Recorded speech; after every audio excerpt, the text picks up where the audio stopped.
When yet but a child, the little Maximilian had an encounter with heaven, and Our Lady offered him this choice between a crown all white, all lilies, and another all red, of roses. And he said, I'll take them both. He never lost his purity, and it was only when St Paul VI appeared, when beatifying him, that it was known that he was going to be canonized as a martyr. He had this particular devotion to Our Blessed Lady. Indeed, I feel a certain link with him insofar as, when just ordained, I found the altar where he had celebrated his first Holy Mass in 1918 in Rome, where he was studying. And he chose that altar because it was a Marian altar, where Our Lady had appeared to a Jew who had been given the miraculous medal by somebody, and on the spot gave him infused knowledge of the Catholic faith and truth. The altar is unchanged, and one feels when celebrating there something precisely which is outside time. Climbing those same altar steps, he would have felt the same grace, and that took him to the summits of sanctity.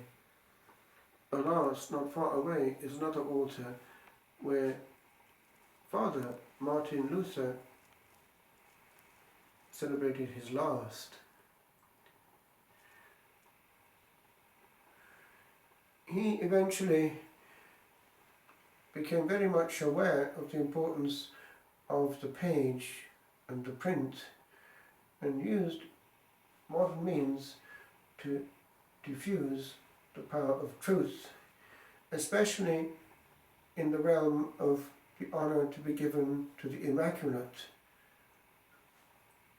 He formed this militia of the Immaculate, and propagating this same devotion, he went down eventually to Japan, where he forbade the building of the monastery at a certain point and had it built on the other side of the hill. It was only after the atomic bomb that they realized why.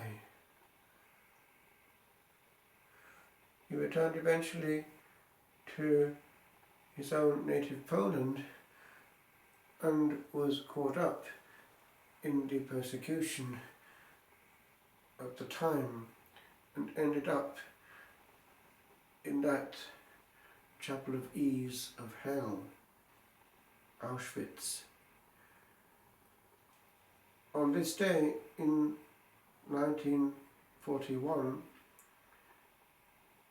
a year therefore, nearly to the day before Edith Stein, he gave up his spirit, not in the gas chamber, but gratuitously, for there had been an escape, and out of reprisal the authorities were taking at random 1 in 10 inmates and putting them in the bunker of starvation.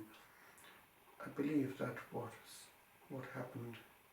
For spontaneously, when the good young priest saw that a young father of a family was about to be sacrificed, he stepped in, and because he had no family to mourn him, he felt he was more free to do so.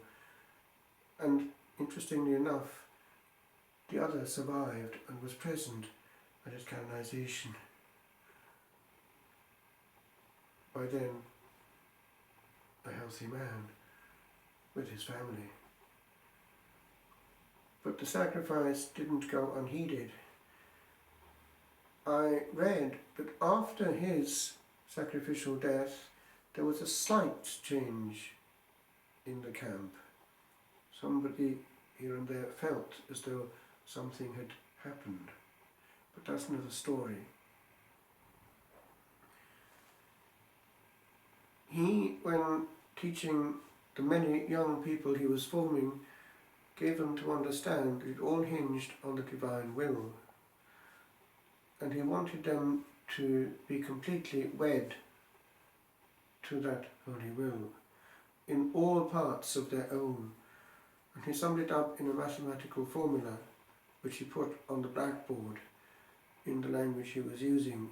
For us it would be holiness exists when small w will equals, and he emphasized equals, big W, and he made no exception in the equals.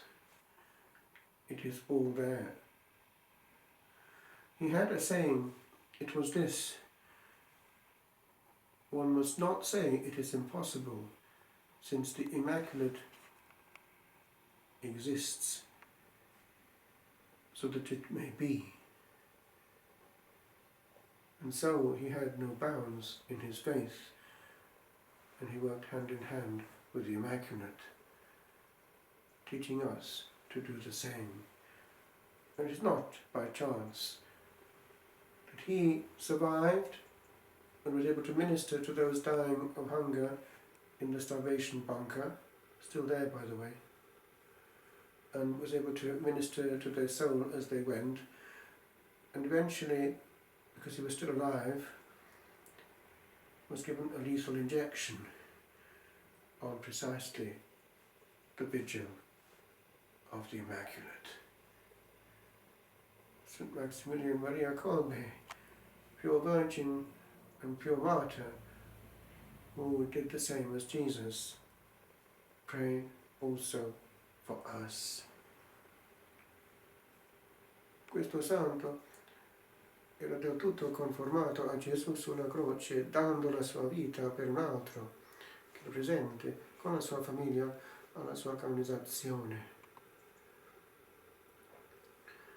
Lui sapeva l'importanza della stampa e della parola, lavorava tanto per la Madonna l'Immacolata, e tornando in Bologna, dopo la fondazione in Giappone, fu preso e in prigione, quando si è offerto per questo padre di famiglia.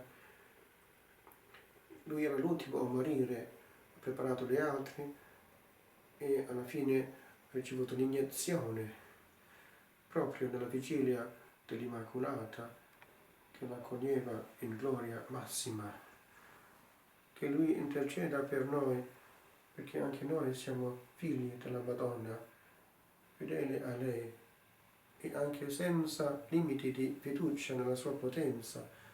Come diceva lui, non bisogna dire che è impossibile, perché l'Immacolata esiste, perché sia possibile.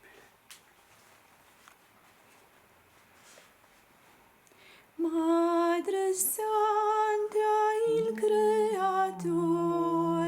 da un'immacchia ti servò. Sei tutta bella nel tuo splendore, Immacolata, noi ti acclamiamo. Ave, Ave.